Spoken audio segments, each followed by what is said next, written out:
सामा चकेवा को मनाते वक्त जो लोकगीत गाया जाता है, उसमें एक तरफ ऐसा समाज है जो महिला को दास बनाए रखना चाहता है और दूसरी ओर सामा के पिता उसे बुरी लड़की मानकर सजा देते हैं।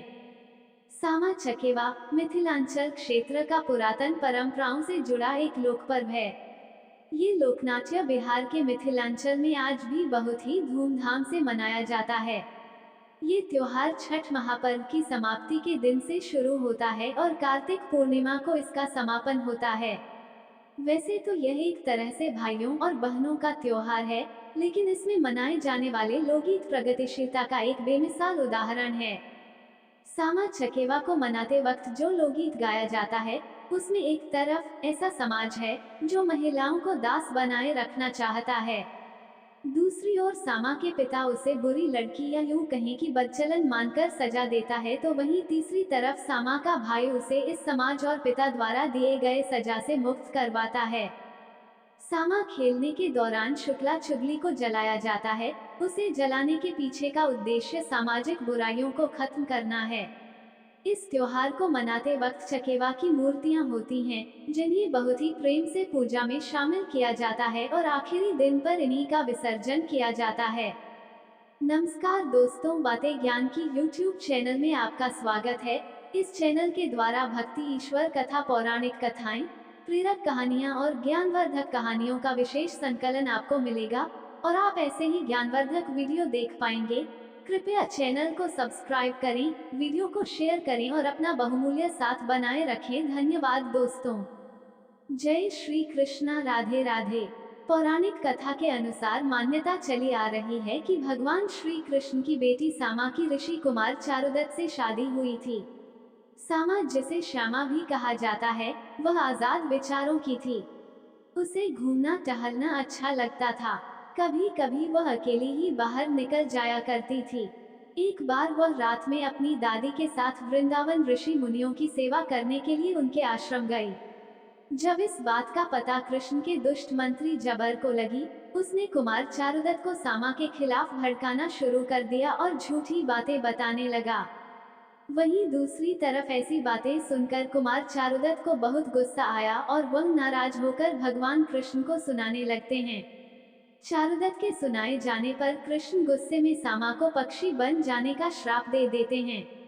पक्षी बन जाने के बाद सामा को इस रूप में देखकर कुमार चारुदत्त भगवान महादेव को प्रसन्न करने के लिए तपस्या करने लगता है। तपस्या से खुश होकर भगवान महादेव चारुदत्त को पक्षी बनने का वरदान दे देता है।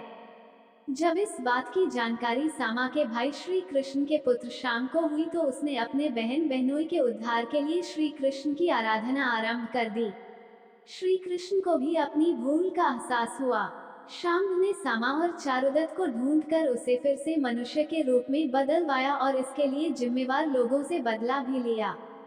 भगवान शिव चारुदत्त और सामा को श्राप से मुक्ति प्राप्त करने का उपाय बताते हुए कहा कि श्याम और चारुदत्त मूर्ति बनाकर गीत गाए और कारगुजारियों को उजागर करें। इस तरह करने से सामा श्राप से मुक्त हो जाएगी।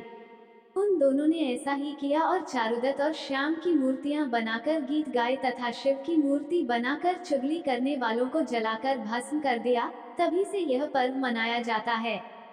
इस पौराणिक कथा से दो बातें साफ तौर पर नजर आती है कि ऐतिहासिक तौर पर महिला मन और पुरुष मन में कभी कोई अंतर नहीं रहा है। सामा को भी अन्य लोगों की तरह घूमने फिरने का शौक था। वह भी पुरुष की तरह बाहर निकलना चाहती थी। वहीं इस पौराणिक कथा में भी महिला के स्वतंत्र होने की भावना पर समाज अंकुश लगाने का प्रयास करता है, क्योंकि इससे प्रभुत्वशाली वर्गों के हितों को खतरा महसूस होता है।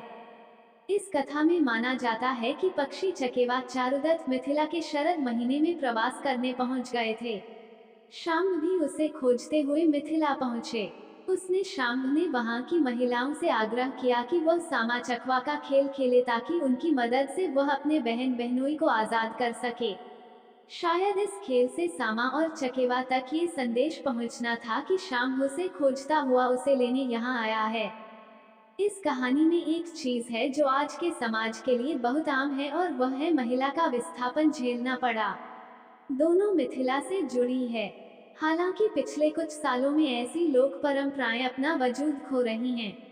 उसके बदले सत्ता प्रेरित परंपराएं प्रचलित हो रही हैं। लोक चेतना से स्वीकार्यता और संवेदनशीलता जैसे भाव मिट रहे। ऐसे लोक पर्व को संजोए रखने की जरूरत है। सामा चकेवा का ये त्योहार हिमालय की तलहटी से लेकर गंगा तट तक और चंपारण से लेकर मालदा दिनाजपुर बंगाल तक मनाया जाता है। दिनाजपुर मालदा में बंगला भाषी होने के बाद भी वहां की महिलाएं एवं युवतियां सामा चकेवा पर मैथिली गीत ही गाती हैं, जबकि चंपारण में भोजपुरी मैथिली मिश्रित सामा चकेवा के गीत गाए जाते हैं। नमस्कार दोस्तों, बातें ज्ञान की YouTube चैनल में आपका स्वागत है। इस चैनल के द्वारा भक्ति, ईश्वर कथा, पौराणिक कथाएं, प्रेरक कहानियां और ज्ञानवर्धक कहानियों का विशेष संकलन आपको मिलेगा और आप ऐसे ही ज्ञानवर्धक वीडियो देख पाएंगे। कृपया चैनल को सब्सक्राइब करें, वीडियो को शेयर करें और अपना बहुमूल्य साथ बनाए रखें। धन्यवाद दोस्तों।